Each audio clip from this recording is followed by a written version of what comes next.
Hello everyone, welcome to my channel.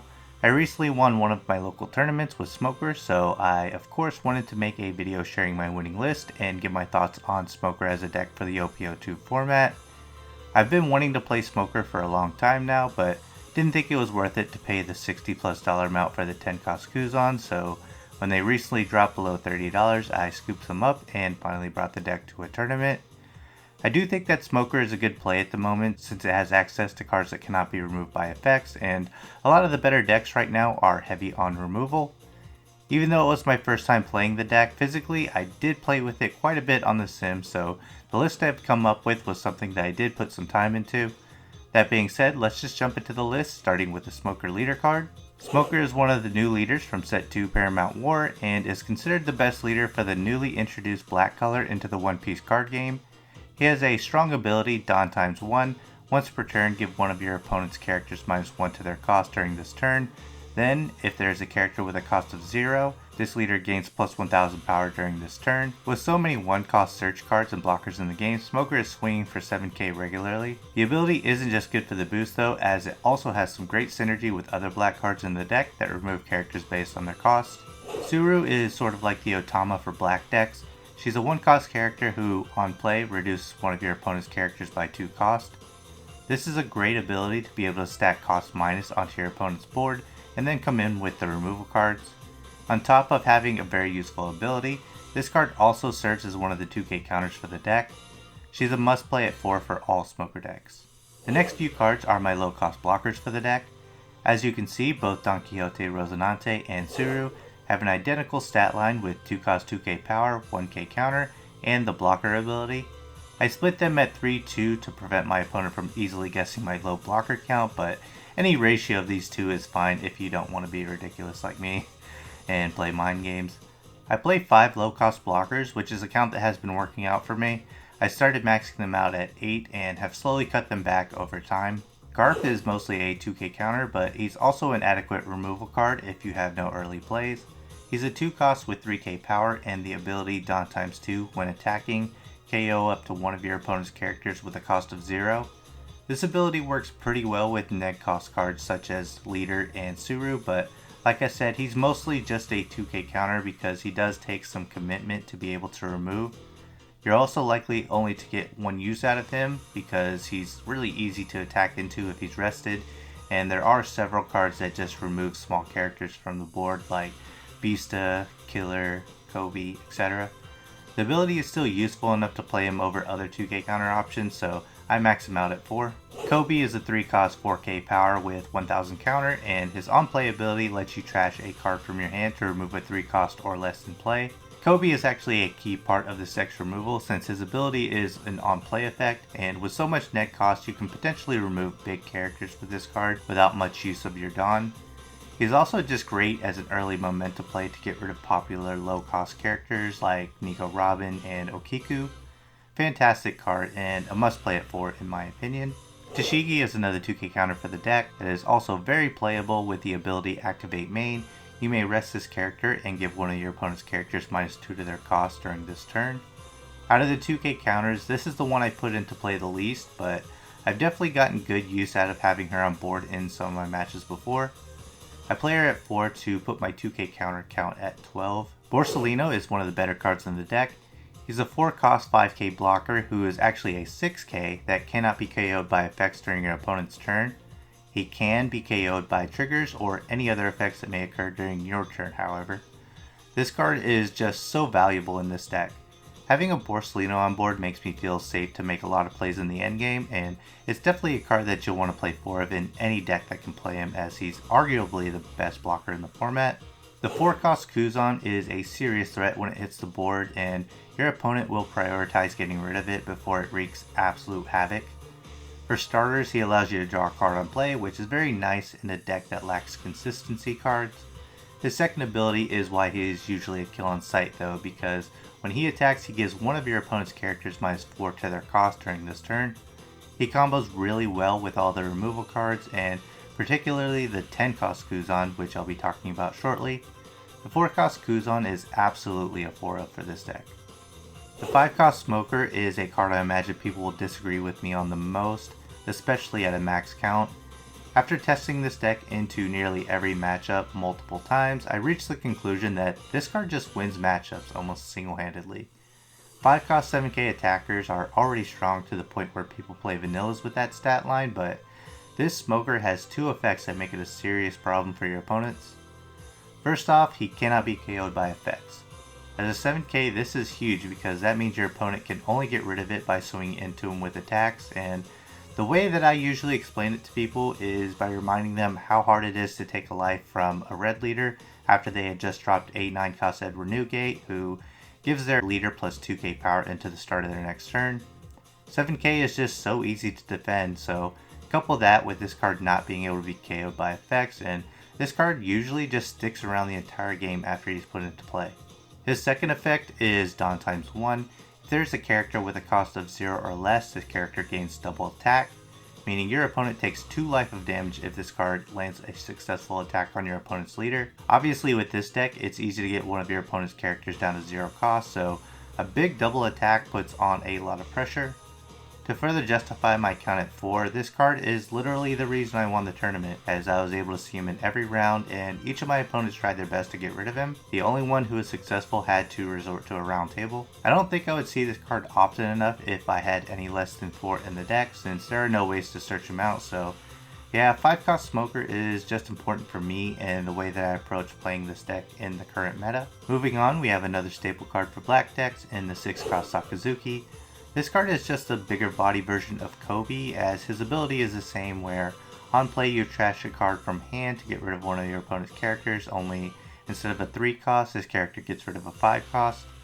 This is a very nice card to see on curve and give yourself a lot of momentum by getting rid of a big character on your opponent's side while putting down a 7k attacker for yourself. Stringing a few of these together in back-to-back turns is usually going to put you in a good position to close out games. Another card I believe is a must play at 4. The 10-cost Kuzan is a monster, but I had to break one of my deck building philosophies by playing him at a 3 count. I usually like to max out my big boss cards at 4, but I found that there are times when I have him in hand and he's not always a must play. Sometimes it's better to play 2 or 3 of my other characters rather than dropping this card. While that may be the case sometimes, having this card in play is just game changing because he permanently reduces all of your opponent's characters by 5 costs during your turn. This effect is also taken into account before his on-play effect that lets you KO a 0-cost character in play. Swinging first with the 4-cost Kuzan and then playing this card will allow you to KO a 9-cost character, such as the popular Edward Newgate for example. If you're able to put 2 10-cost Kuzans into play, that usually means GG's because their abilities stack, and the second 10 drop would be able to KO any character in the game as long as they can be KO'd by effects. One of the scariest cards in the format for sure, and while he is worthy of a 4 count, I think that 3 is a good number, as there are sometimes situations where he's not always worth your entire turn. The more I play tested with this deck, the more event cards that I began to add. Great Eruption is a 1-cost event that allows you to draw a card during your turn and choose one of your opponent's characters and give them -2 to their cost. This is basically just like Suru, but it allows you to draw a card and you don't lose out on a 2k counter. Being a 1-cost allows you to stack more net cost effects, and drawing a card in the deck without search helps with consistency, which is what I was looking to add more of to the deck. The trigger for Great Eruption is that your opponent chooses a card from their hand and trashes it. I usually put this card to hand, but the trigger actually helped me win in the final round with my opponent being down to only 3 cards in hand. He definitely didn't seem to like trashing one of his cards, so yeah, it can come in handy sometimes. Meteor Volcano is a card I started to include just to have more ways to pop characters from the board. For 2 Dawn, you KO one of your opponent's characters with a cost of 1 or less. This card is a bit of a meta call, and I'll go over another card that replaces it depending on what decks you expect to face later in the video. Having the option to KO without trashing a card from hand is pretty good, even if you do have to get their cost down to 1. It's definitely possible to get rid of bigger characters for cheap with a 4-cost Kuzan in play, and it's nice to have removal where you don't have to trash a card because, admittedly, sometimes it's really hard to choose a card to trash for removal effects like Kobe and Sakazuki. Meteor Volcano's trigger is to draw 2 cards and trash 1 card, so it's a pretty nice trigger to hit so that you can add more cards to your hand.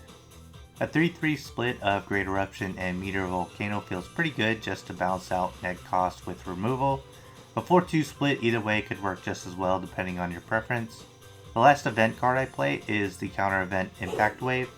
It's the best counter event black has at the moment, being a 2 cost that gives your leader or one of your characters plus 4000 power, while also KOing one of your opponent's active characters with a cost of 3 or less. Keep in mind this only KOs active characters with that cost, but it's just really nice to remove small blockers that cost 3 or less from the board. Another nice trigger on this event to KO one of your opponent's characters with a cost of 4 or less, and this is regardless if they are rusted or active. It's a very nice card, and until black gets a better counter event, Impact Wave is a must play at 4. So that's the list, and as I mentioned before, there is actually an alternative version of this deck that I like to run, depending on what I anticipate I'll see in the tournaments. So a card I believe is a strong inclusion in the deck that I like to play if I expect a lot of Whitebeard or Doflamingo is the Garp from the Navy starter deck. He's a 5 cost with 6000 power, and activate main, you may choose to rest this character and trash a card from your hand to KO one of your opponent's characters with a cost of 4 or less. I replace Meteor Volcano with this card whenever I decide to run this version because Garp has a higher floor for removal without the need of net cost effects. I play down Garp and remove something like a Marco or Boa Hancock, and I try to defend Garp so that he can continue to destroy my opponent's board. I swap Garp in and out all the time, so it's definitely a card that should be considered for this deck.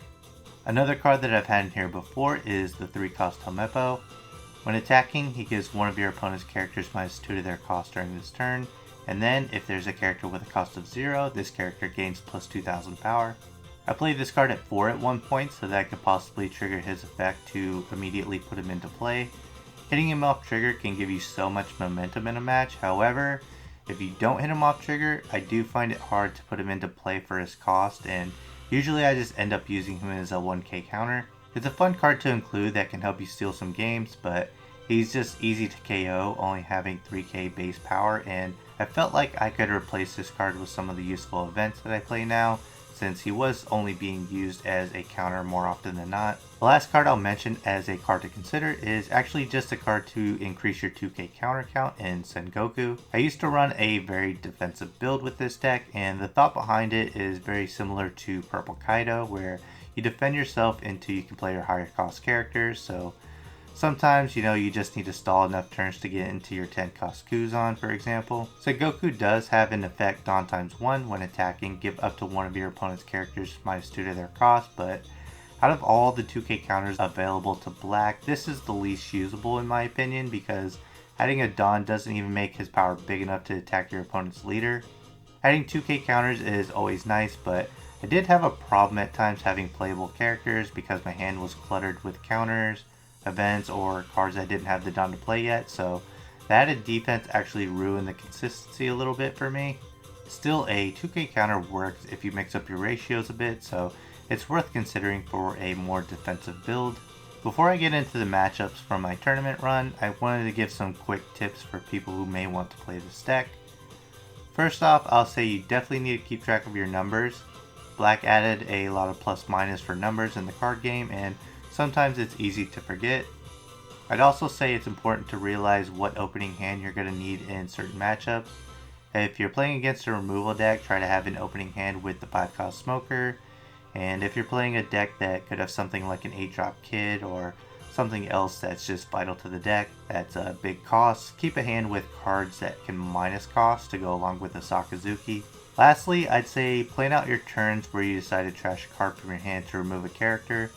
Just prioritize the real threats, and if you can get rid of a character by swinging into it instead, that would always go a long way into keeping your hand size up. You don't want to burn out too quickly by just removing and trashing cards. So those are just some quick tips that I think are important for any new players playing Smoker. Now for the matchups from the tournament. Unfortunately, my first round was a bye, so it was kind of a bummer for me because I drive about 45 minutes to get to my local tournaments, and I'm always just eager to play, I don't want any free wins off a bye. But my second round was against Coomer, playing Garp. Both decks removed, so this was definitely a matchup where I wanted to start with my 5 cost Smoker in hand. I remember thinking his strategy was to not play characters onto the board to win the removal race because he didn't play any for a few turns, but it turns out he just had nothing good to play, so he just swung big with leader to start the game. In the end, I was able to get my characters on board that can't be removed by effects, and I was able to play my 10 cost Kuzan, so even though Garp has access to great counter events like both Impact Wave and Radical Beam, I was just simply able to overwhelm him with attacks. My next round was against Fernando, playing the starter deck Luffy leader. Haven't had much success against Fernando in the past as he's a really good player and his Luffy decks have won several local tournaments, but this ended up being a close win for me. Again, my 5 cost Smoker came up pretty big, despite a big misplay on one turn where I didn't put a Dawn under him to give him double attack when I should have. He did eventually get rid of my Smoker, but he had to resort to a round table in order to do so. I remember he put a Nami into play early, and I believe he tried to bait me into getting rid of it one turn by attacking with her, but I let her stay on board so my leader would have a constant 70k attack power. Boystyle also came up pretty big in the end because I knew how many attacks I'd have to defend on the turn where I knew Fernando would be forced to go for game, so it did come down to the wire, but I was able to close it out. The finals was a mirror match against Michael, and it was another close one. We exchanged Sakazukis in back-to-back-to-back turns, and I was able to win that exchange in the end. Another 5 cost Smoker game, as he was just such a threat that Michael couldn't swing over to get rid of, so I had that advantage throughout much of the match. I did have a pretty big blunder in this one, as he swung 5k into one of my Kobe's at the end of one of his turns, and I just sent it to the trash instead of using the free 6k block with my Boystyle. I had just completely forgotten that Boystyle was a 6k. We both had low hand sizes toward the end, but I knew I had a clean win because I had an Impact Wave plus the Boystyle on the turn he was forced to go for game, and he just didn't have enough swings to win. The endgame for this match played out very similar to my match against Fernando's Luffy, and in the end I was able to grind out the win and get first place in the tournament. It feels pretty good to win in my first tournament playing Smoker since I wanted to play this deck for so long, and it is encouraging that I was able to overcome some of my misplays. I think that Smoker is a strong deck, but it does require a bit of high roll sometimes, much like Purple Kaido. I'm not sure how this deck would perform in a 9-round regional since it does lack some of the consistency that other top tier decks have, but I do like its matchups right now, so I don't think that it's a bad choice at all. I do have a live gameplay video to upload where I'll be able to show what this deck can do, so look forward to that coming out in the next couple of days. Let me know what you think of my deck list and Smoker as a deck in general. I'd definitely love to hear from other players who have dedicated themselves to playing this deck. And if you enjoyed the video, give it a like and consider subscribing for more One Piece card game content, and I'll see you all in my next video.